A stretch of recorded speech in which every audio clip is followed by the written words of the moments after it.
Mungkin nggak ya versi budgetnya ternyata lebih enak daripada versi signature-nya. Soalnya nih enak banget sih.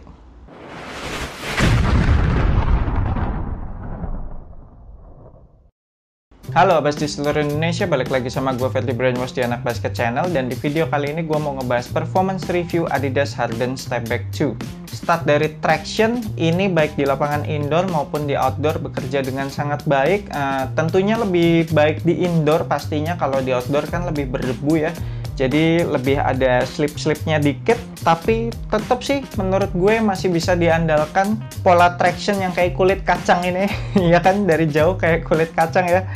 Ternyata memang mampu mengcover ke segala arah, jadi pergerakan crossover, step back, spin move, tidak ada masalah, nggak ada yang sampai kepleset, nggak ada yang nggak ke cover. Semuanya baik-baik aja, cuma kalau di lapangan yang berdebu ini memang pola traksinya sedikit ngangkat debu. Jadi asal Abas kalian sekali-sekali wipe off itu udah oke sih, bisa bekerja dengan baik lagi. Bahan rubbernya termasuk yang squeaky.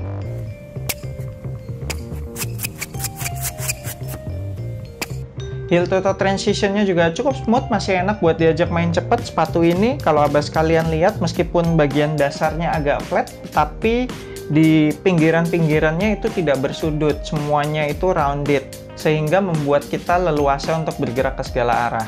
Kemudian untuk durability juga so far so good. Gue udah pakai beberapa kali di indoor dan beberapa kali di outdoor, dan pola tractionnya sama sekali tidak ada yang terkikis atau somplak, semuanya masih dalam kondisi baik. Tapi memang kalau gue tekan-tekan gini emang berasa pola tractionnya udah sedikit lebih melunak daripada dibandingkan saat masih baru. Lanjut ke cushion, dan menurut gue ini adalah salah satu poin plus dari sepatu ini, karena sepatu ini pakai full length bounce. Buat Abas kalian yang belum pernah pakai bounce, bounce-nya si Adidas tuh menurut gue adalah salah satu cushioning system yang terenak buat tipe permainan kayak gue, yang gocek-gocek gitu, yang sering jump shot juga, terus juga kadang-kadang fast break, main cepet. Wah, ini gue sih cocok banget ya kalau pakai cushioning bounce. Dan bounce yang ada di sepatu ini tuh berasa lumayan tebel loh Abas kalian, jadi nggak pelit, nggak tipis kayak waktu Harden Step Back 1. Ini jelas lebih tebel, berasa banget. Tapi memang yang tebel pastinya lebih tebel di heel, kemudian begitu ke forefoot agak sedikit menipis, tapi itu pun juga nggak yang sampai tipis-tipis banget kayak Harden Step Back 1. Dan cushioning bounce di sepatu ini menurut gue butuh sedikit waktu break in, karena waktu pertama kali gue pakai sepatu ini itu berasa cushioningnya keras gitu. Gue sempet agak-agak kaget loh, ini kok cushioning bounce-nya keras amat ya, biasanya berasa membal-membal, ini kok kayak stiff banget gitu. Tapi ternyata begitu udah main 1 jam gitu udah mulai enak tuh, apalagi terus dipakai keesokan harinya itu jadi lebih enak lagi, jadi berasa lebih membal. Kemudian cushioningnya juga tidak menghilangkan core feel-nya, menurut gue ini masih berasa low to the ground, masih berasa napak tanah banget. Jadi untuk dipakai gocek-gocek, dipakai main cepet itu enak sih. Impact protection juga bagus banget, lutut gue, tumit gue kagak ada yang nyut-nyutan sama sekali. Meskipun gue main lama pakai sepatu ini, mau indoor, mau outdoor, mau lari-larian, lompat-lompat, aman sih di lutut sama tumit. Dan menurut gue setup cushioningnya cocok sih untuk segala jenis posisi dan segala jenis gaya bermain. Jadi sangat-sangat recommended untuk all around position. Untuk materialnya, kalau melihat ini adalah sepatu budget dengan harga 1,5 juta ke bawah, ini kan 1,4 juta ya, menurut gue material yang ditawarkan udah cukup premium sih ya. Bahan meshnya berasa lentur tapi tebel gitu, jadi tetap memberikan support. Terus Abas kalian juga bisa lihat detail-detail yang dikasih itu banyak banget. Padding-padding juga menurut gue cukup oke, baik di lidah maupun di padded collar. Tapi menurut gue yang di bagian lidah ini butuh sedikit lebih tebel ya paddingnya, karena ada masalah nih di fit. Nanti kita akan bahas lebih lanjut di fit kenapa gue bilang butuh padding lebih tebel di bagian lidah. Kemudian material yang ada pada sepatu ini juga zero break-in time, jadi Abas kalian ketika pakai sepatu ini untuk pertama kalinya nggak akan berasa kaku-kaku gitu. Lihat tuh, gampang banget ngeflexnya, enak banget. Terus juga breathable, jadi kalau mau digunakan untuk jangka waktu yang panjang nggak akan kepanasan. Material tali juga oke, nggak pernah lepas. Gue cukup ngikat 1 kali dan sepanjang game nggak pernah lepas sih. Gue juga demen banget sama penggunaan double pull tab kayak gini nih. Ini sangat memudahkan kita ketika akan memasukkan kaki ke dalam sepatu.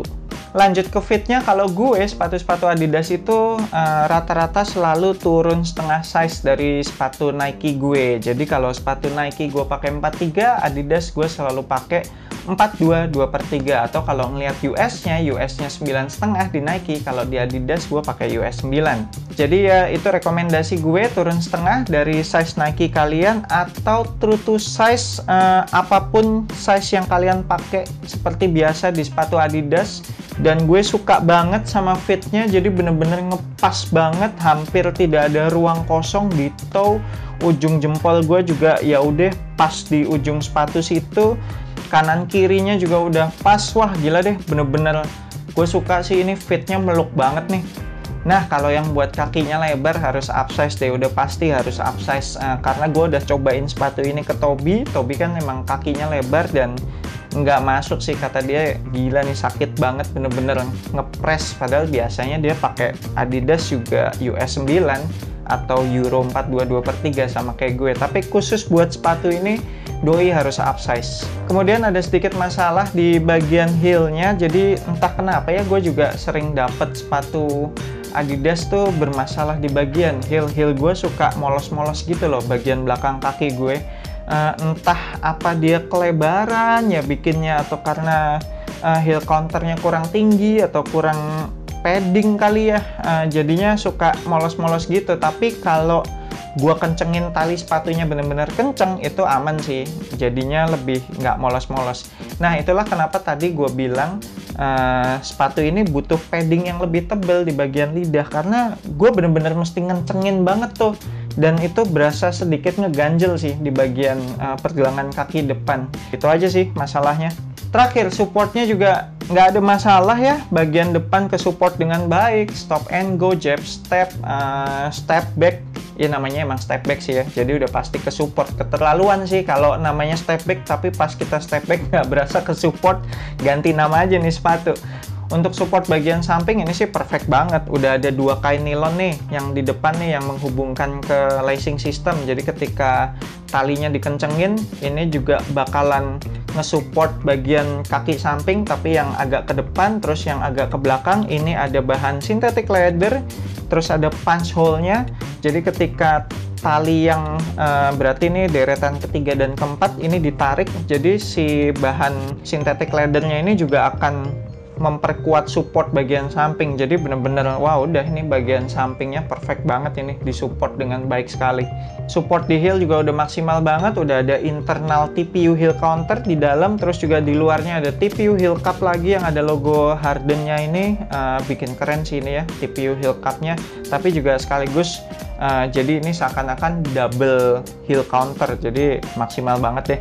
Kemudian untuk kestabilan sepatu ini meskipun tidak ada outrigger, tapi base-nya sepatu ini cukup lebar menurut gue, jadi sangat amat stabil ketika kita mendarat gitu, kayak habis lompat segala macam.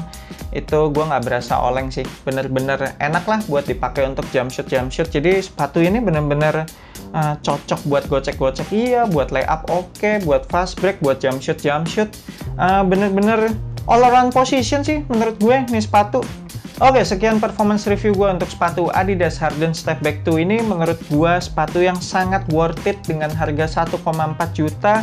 Dari segi siluet juga gue demen banget, perpaduan warna-warninya asik banget. Kalau abas kalian pengen kop sepatu ini, abas kalian bisa beli melalui NCR Sports. Nanti gue akan tinggalin linknya di deskripsi video ini.